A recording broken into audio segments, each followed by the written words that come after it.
자, 이어서 2부 시작하도록 하겠습니다. 2부는 제가 예고를 드린 대로 3프로TV의 글로벌 통신원을 연결해서 한번 그 FOMC를 대비해 이야기를 들어보도록 하겠습니다. 안녕하세요 라고 해봐야 대답할 분은 없습니다. 제가 대답할 뻔했어요 지금. 뭐냐면 예. 저희가 FOMC를 대비해서 과연 이번에 연준이 금리를 동결할 것인지, 그리고 연준 내부에 있는 연준 위원들은 과연 지금 현재 경제 상황을 보면서 어떤 생각을 할지를 통신원에게 서면 데이터를, 그러니까 서면 인터뷰를 진행을 했습니다.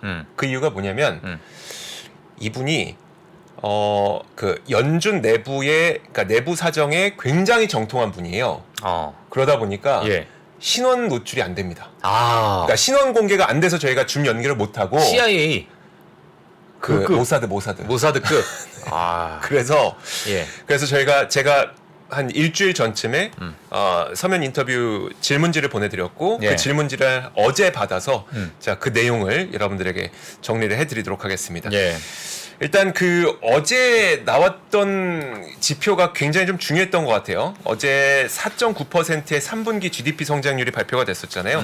사실 이분한테 제가 질문을 드렸을 때는 GDP 성장률이 나오기 전이었어요. 그래서 제가 질문을 드렸던 건 뭐였었냐면 그 4.9 나오기 전에 모든 사람들이 많은 예상을 했던 게 4% 넘을 것 같다는 예상이었었잖아요.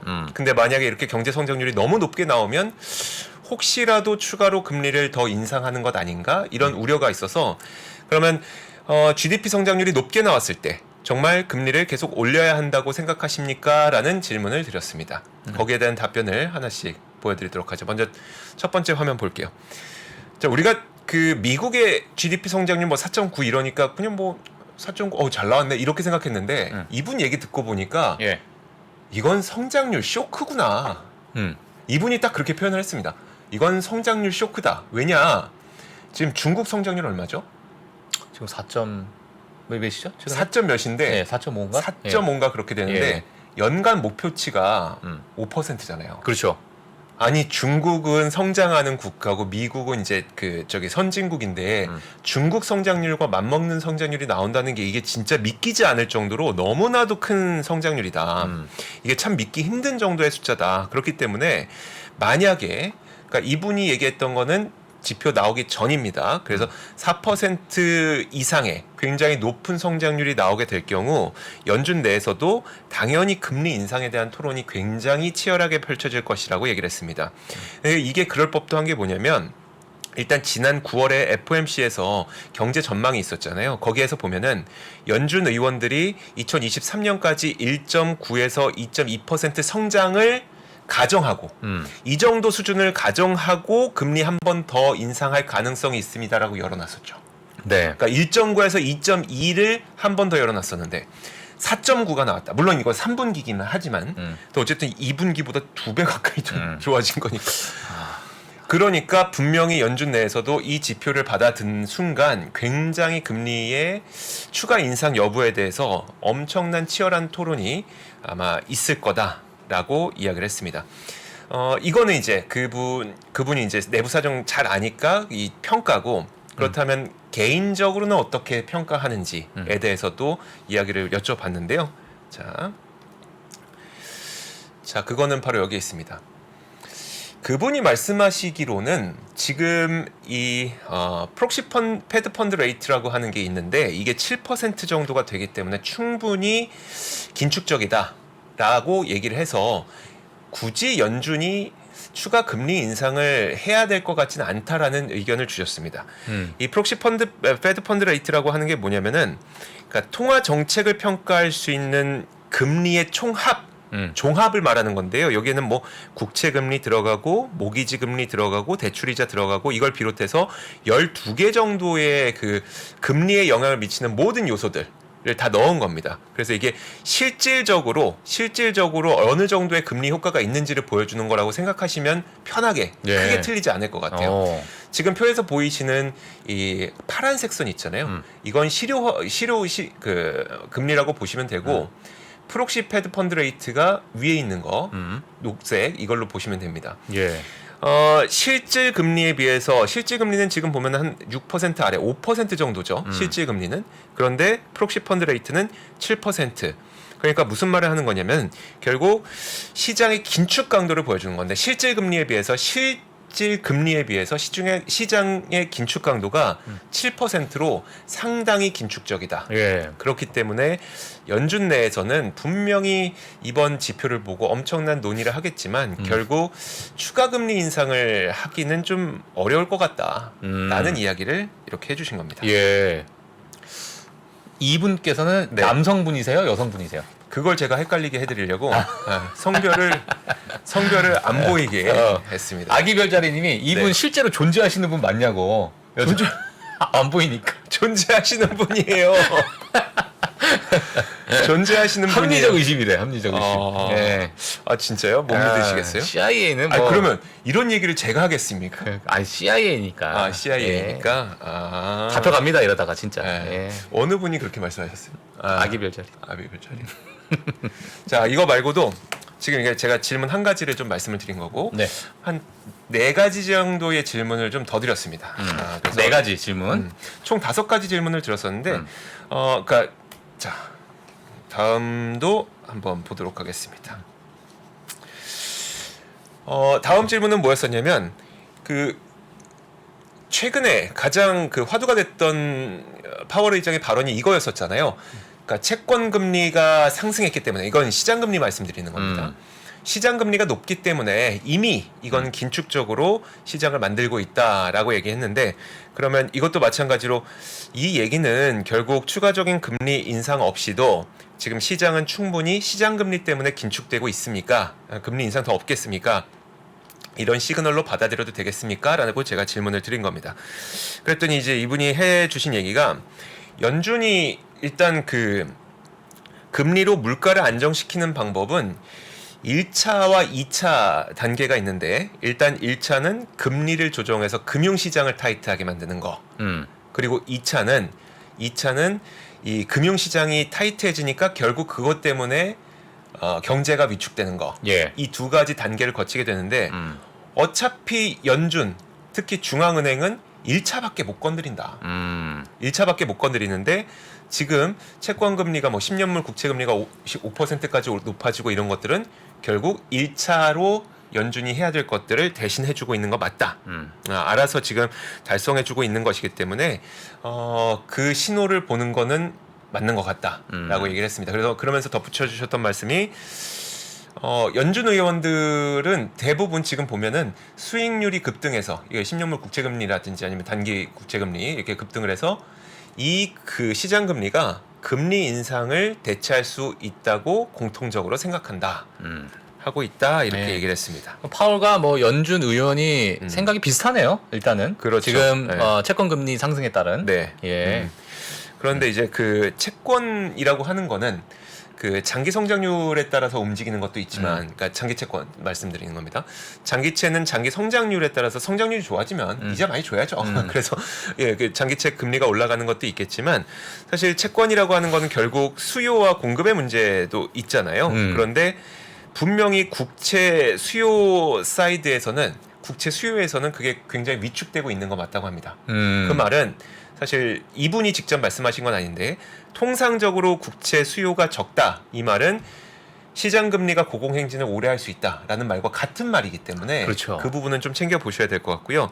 지금 이제 그 연준이 쓰고 있는 정책이 긴축 정책이잖아요. 결국 연준도 국채를 줄여가고 있는 상태이고요. 실제로 연준은 뭐 국채를 유통시장에 되팔거나 아니면 만기가 다가오는 국채를 대체하지 않는 방향으로 이 수요가 그 연준의 수요도 좀 줄이고 있는 상태이기 때문에 결국은 이 물론 아까 저희 파월 의장의 시그널 시장 금리가 높기 때문에 추가 인상은 없을 수 있어. 그건 맞고 거기에 대해서 연준 위원들도 다 비슷하게 동의는 하고 있지만 시장 금리가 굉장히 높게 고공행진할 가능성에 대해서도 그 배제해서는 안 된다라는 조언까지 또 해주셨습니다. 네. 어떻게 그 우리가 사실 전문가분들하고 자주 했던 얘기랑 그렇게 크게 차이는 안 나긴 하죠. 그렇죠. 예, 크게 차이는 안 나는데 예. 저는 이분이 했던 이야기를 그러니까 좀 일부러 자세하게 전해드리고 있어요.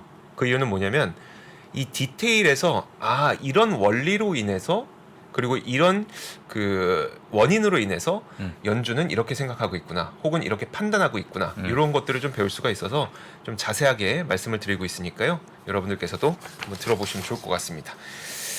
자, 그리고 다음. 네. 아우, 이스라엘 하마스. 자, 다음. 저도 궁금하네요.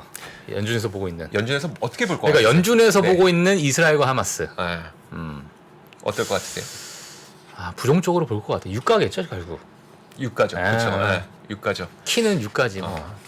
그래서 사실 우리가 이스라엘 하마스 사태로 인해서 연준의 통화 정책이 변할 거냐 말 거냐를 가름하는 가장 주된 키워드는 유가인 거잖아요. 인플레이션이니까. 인플레이션이니까. 유가가 올라가면 그걸 과연 연준은 어떻게 바라볼 것이며, 그리고 만약에 유가가 안 올라가면 또 그건 어떻게 바라볼 볼 것인지에 대해서 제가 이분께 직접 좀 질문을 드려봤습니다. 예. 제가 드린 질문은 이스라엘 하마스 전쟁이 유가를 상승시킬 수 있다는 우려가 큰데 만약에 정말 확전으로 인해서 유가가 상승하면 잘했네. 센스쟁이. 아유, 진짜 이쁘다. 자, 예. 아유, 너무 좋습니다. 아임 실례예요. 네. 자, 유가가 상승할 경우 연준은 어떤 판단을 내리게 될까요? 라고 제가 질문을 드렸습니다. 그랬더니 이분이 했던 말씀이 뭐였었냐면, 일단 첫 번째 전제를 먼저 깔았습니다. 유가 상승이라고 하는 게 지금 무엇 때문에 나타나고 있는지를 보면 공급 때문에 나타나고 있잖아요. 그렇죠. 근데 통화 정책은 사실 수요를 줄이는 거죠. 그러니까 통화 정책으로 금리를 높이는 거는 이자 비싸게 만들어서 너희 돈 좀 그만 써. 그러니까 수요를 막는 거죠. 그렇기 때문에 사실 유가 상승을 통화 정책으로 대응할 수 없다는 얘기를 하는 겁니다. 사실 원래 웬간해서는 대응할 수 없다고 하는 그렇죠. 겁니다. 그러니까 얼마 전에 사실 이창용 한국은행 총재도 그때 국정감사에서 무슨 얘기를 했었냐면, 우리가 가계부채를 줄이기 위해서 금리를 올리려면 올릴 수는 있다. 근데 그러려면 엄청 많이 올려야 된다. 뭐 그 말씀까지는 안 하셨지만 다 죽을 걸? 이 말인 거죠. 그렇죠. 그 말은 뭐냐면 한국은행이 금리로 할 수 있는 범위가 있고 아닌 게 있고, 지금 우리나라에서 가계부채가 올라간 거는 정책, 그러니까 뭐 보금자리론이나 이런 것 때문이니까 그걸 지금 한국은행에게 책임을 미룰 수는 없다. 뭐 책임론인 거죠. 그런 건데 마찬가지입니다. 그래서 유가 상승은 지금 감산을 해서 공급을 제공하지 않으니까 만들어진 유가 상승 요인이기 때문에, 그리고 앞으로 발생할 요인도 마찬가지이기 때문에 이걸 수요 정책으로 해결하기는 굉장히 까다로운 문제다라고 먼저 전제를 까셨고요. 저는 되게 특이한 말씀을 하셨는데 뭐였었냐면, 고유가라고 하는 거는 그냥 너무나도 당연하게 물가 상승 요인만은 아니라고 말씀을 하셨어요. 네. 예를 들어서 에너지 투자 지출이 증가하는 거, 그리고 에너지 투자 지출이 증가하는 거는 물가 상승이겠죠? 그렇죠? 그리고 반면에 고유가 때문에 재량 소득 감소로 소비가 하락하는 것. 이건 또 사실 물가 감소, 하락을 또 만들 수도 있는 거기 때문에, 그렇죠. 사실 서로가 상쇄시키는 효과가 있어서 성장률에 대해서는 전체적인 다른 요인들과 함께 고려를 해야 된다고 했습니다. 그래서 유가 상승 자체가 긍정적이다, 부정적이다, 이걸 바로 얘기할 수는 없고, 다만 이스라엘 하마스 전쟁에 대해서 만약에 유가 상승이 연준의 스탠스를 바꿀 수 있겠느냐, 아직은 그렇게 결정하기 어려울 거라고 말씀을 하셨어요. 그 이유는 뭐냐면 유가 상승이 단기적인지 장기적인지 판단할 수 없기 때문이라고 얘기를 했습니다. 예. 예컨대 러시아 우크라이나 전쟁도 사실 우리가 꽤 오랜 기간 동안 유가 상승을 겪긴 했지만 뭐 115달러까지 찍고, 사실 또 이제 뭐 전력 비축유 풀고 또 뭐 감산 좀 어떻게 좀, 그러니까 증산 좀 해달라고 하고 뭐 이러면서 좀 다소 안정화가 됐었잖아요. 그만큼 유가 상승이라고 하는 게 정말 단기적 충격인지 장기적 충격인지 확인되지 않은 상태에서 금리를 인상하는 수단을 쓰기는 굉장히 어려울 거다라고 얘기를 한 겁니다. 그리고 또 한 가지가, 연준은 더 이상 선제적 대응은 안 하기로 분명히 표명을 했기 때문에, 아마 유가 상승이라는 것이 물가에 굉장히 오랜 시간 동안 영향을 미치지 않는 이상 유가 상승으로 인해서 금리를 추가적으로 올리는 일을 지금 당장 결정하기는 좀 힘들 거다. 이렇게 얘기를 했습니다. 네. 알겠습니다. 그리고 일단, 예. 네. 여기서 한 가지 좀 우리한테 좀 뭔가요? 인사이트를 주는, 그러니까 우리한테 좀 도움되는 말은 뭐였었냐면 조금 더 길게 보라는 거죠. 그러니까 지금 우리가 금리와 그리고 물가의 상관관계를 볼 때 우리가 꼭 봐야 되는 거는 경향이라는 겁니다. 경향. 그래서 그분들 말씀하신 게 핵심은 결국 물가와 노동시장이 어떻게 흘러가고 있는지에 대한 장기 시계열을 보라는 이야기를 해주셨어요.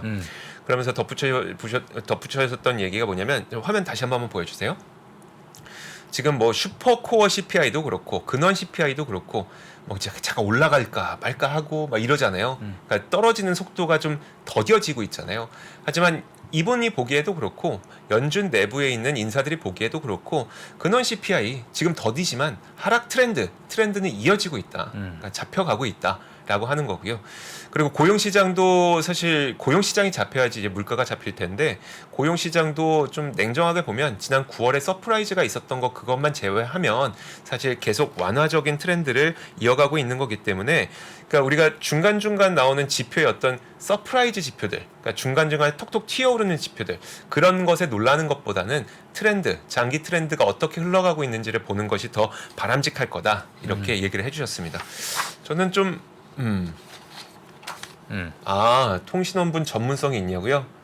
이게 만약에 제가 얘기한 게 좀 안 와닿는다, 그럼 제가 잘못한 겁니다. 이거는 이분은 CIA가 잘못한 거예요. 이분은 정말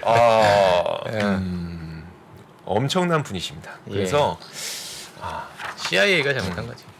그래서 만약에 제가 지금 하는 이야기가 여러분들한테 잘 와닿지 않는다면 그건 제가 잘 못 풀어드리는 거예요. 아시겠죠? 자, 다음. 네, 다음. 이거 되게 중요한 이거 내용이었었는데. 되게 중요한 건데?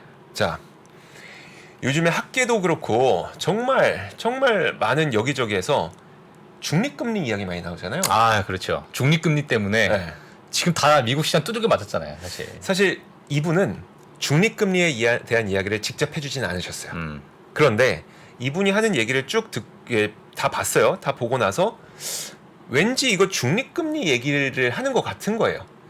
그래서 제가 되게 존경하는 펀드 매니저 분께 이 내용을 말씀드리면서 이거 중립금리 얘기 맞습니까? 라고 물어봤더니 본인이 보기에도 이거 중립금리 얘기 맞는 것 같아요 라고 해서 중립금리를 적은 거기 때문에 이분이 중립금리를 얘기했다는 건 아니고, 자, 그럼 어떤 이야기를 했는지 한번 보도록 하죠.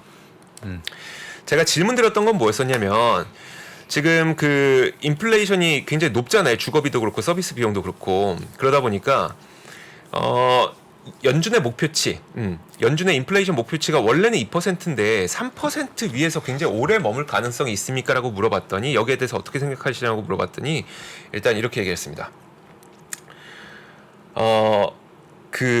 이미 슈퍼코어 인플레, 그러니까 근원에다가 주거비까지 제외한 이 슈퍼코어 인플레가 3%를 굉장히 장기간 오래 유지할 거라는 건 연준 의원들도 이미 알고 있다. 그건 이제 기정사실로 깔고 가야 된다는 겁니다. 이거 하락할 거 기대해서는 안 된다는 거고. 자, 그리고 그러면서 했던 얘기가 연준이 2%의 인플레이션 타겟팅을 고수할 걸로 보는 게 적절하다라고 얘기를 했습니다. 2%는 그대로 가져간다? 네. 그러니까 사람들이 혹시 중립금리 올라가는 거 아니야? 이 얘기를 했잖아요. 그러니까요. 그러니까 뭐 3%대나 3.5%대에서 쇼 붙이는 건 아니야? 이렇게 사람들이 그렇게 이제 좀 볼 수 있잖아요. 그러니까요. 근데 그렇게 되면은 이분의 말에 따르면 만약에 3%로 그 중립금리, 그러니까 목표치, 인플레이션 타겟팅을 높일 경우에는 기대 인플레이션을 자극하고 결국은 이 기대 인플레이션이 굉장히 커다란 후폭풍을 가져오게 될 거란 얘기인데, 자, 여기서부터는 제가 이 말을 이해하기 위해서 펀드 매니저 분께 좀 쉽게 설명해 주세요라고 해서 도움받았던 내용을 말씀을 좀 드리도록 하겠습니다. 진짜 많은 분들 그러니까 이게 무슨 말이냐? 예를 들어, 그러니까 펀드 매니저 분이 설명해 주신 건 이거예요. 예를 들어 지금 안 그래도 채권을 사려고 하는 매수자가 너무 없는 상태잖아요. 중국도 안 사, 일본도 안 사, 지금 채권 다 팔기만 해요. 그러니까 채권 가격 내려가면서 금리가 이만큼 올라가 있는 건데, 예를 들어 채권을 사고 싶은 사람 입장에서 한번 생각을 해보세요. 그러면 지금 5%예요. 채권 금리가 5%예요. 음. 근데 채권 금리가 나중에 시간이 지나서 2%로 떨어진다고 생각했을 때랑 네. 결국은 물가가 3% 정도까지만 떨어진다고 생각했을 때 어떤 생각을 갖고 있는 사람이 그 채권을 매수하겠습니까? 다시. 네. 자, 지금 채권이 5%인데, 네. 자, 5%인데, 음. 물가가 3%까지 떨어진다. 네. 그거와, 그렇게 안 할게요. 예. 금리 인하가 이렇게 네네. 생각할게요. 그러니까 좀 더 쉽게 음. 금리 인하가 2번 예정되어 있을 때 있다고 2번 예정되어 있다고 생각하는 사람들과 네. 금리 인하가 4번 예정되어 있다고 생각하는 사람들 중에 누가 채권을 살까요? 4번. 4번이죠. 그 이유는 그만큼 채권 가격이 훨씬 더 그렇죠. 많이 올라갈 거예요. 예. 그런데 보세요. 원래 물가 목표가 2%라고 생각을 했었어요. 그리고 중립금리가 2%라고 생각을 했었고 그런데 만약에 물가 목표가 3%다. 그렇지. 그러면 안 사지. 금리를 결정하는 입장에서는 2단계밖에 안 내려가? 그렇지. 매력이 떨어지지. 매력이 떨어지죠. 그렇죠. 채권에 대한 수요는 굉장히 없어질 가능성이 있기 때문에 어. 이런 결정으로 인해서 이런 결정으로 인해서 전 세계에 있는 정말 그 막대한 규모의 채권 자금이 안 들어올 수 있기 때문에 연준에서 그런 결정을 내릴 수 없다는 겁니다. 말씀을 하는 겁니다. 오. 함부로 중립금리를 이렇게 올렸다가는 오. 예. 굉장히 후폭풍이 클 수 있다는 얘기를 하는 겁니다. 예. 아, 네. 예, 이해됐어요. 그거는 이제 그쵸. 좀 재밌다. 네. 예. 인터뷰 내용 쭉 얘기하고 부연 설명. 아니 그냥 해요, 그냥 해.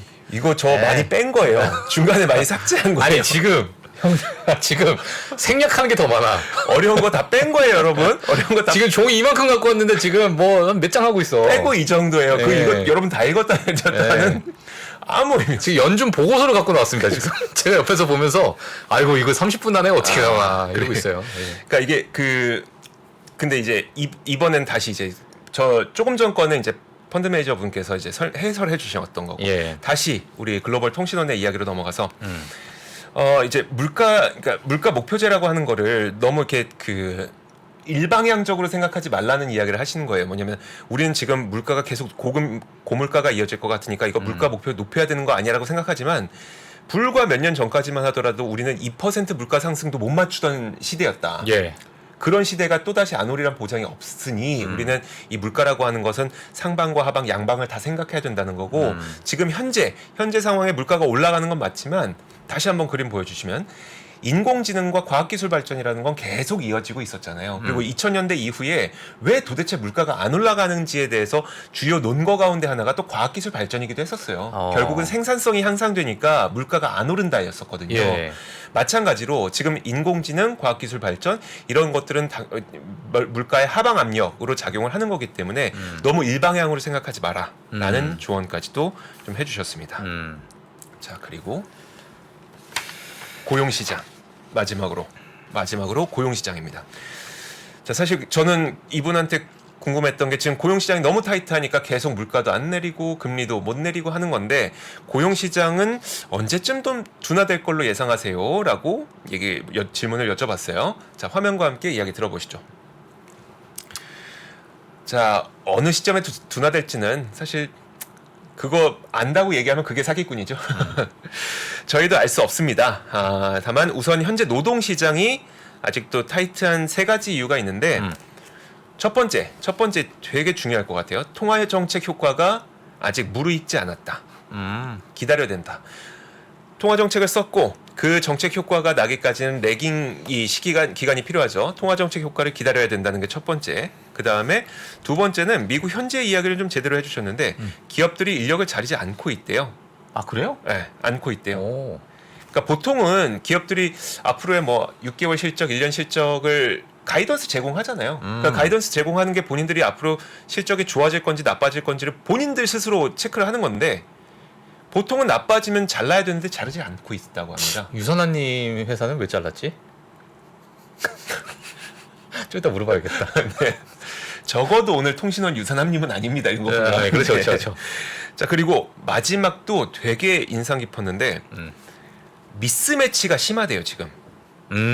미국 시장에도 분명히 그 고용주 사장님은 사람을 구하곤 싶은데 자격 요건에 맞는 인력이 잘 없대요. 그러니까 구인난을 계속 겪고 있는 거예요. 그렇지. 그러면 분명히 사람은 많고 예. 일자리는 많은데 임금이 계속 올라가는 현상이 잘 안 꺾이는 현상이 계속 일어나고 있다고 합니다.